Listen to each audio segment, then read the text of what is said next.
નમસ્કાર દર્શક મિત્રો, એસડી ન્યૂઝ ગુજરાતી ચેનલ પર આપનું સ્વાગત છે અને હું આપની સાથે વૈશાલી પોબારું કરીશું નજર આજના સમાચાર પર। તલોદ સાબરકાંઠાથી તલોદ એસટી ડેપો ખાતે પ્રધાનમંત્રી નરેન્દ્રભાઈ મોદીના જન્મદિવસ નિમિત્તે સ્વચ્છતા અભિયાન અને વૃક્ષારોપણ કરવામાં આવ્યું।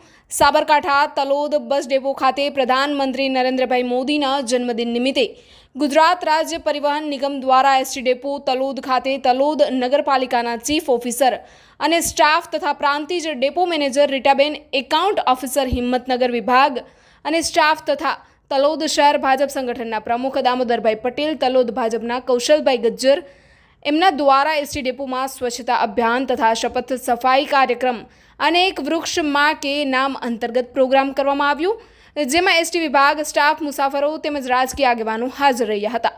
Reporter Dilip Parmar, SD news Gujarati, Talod, Sabarkantha.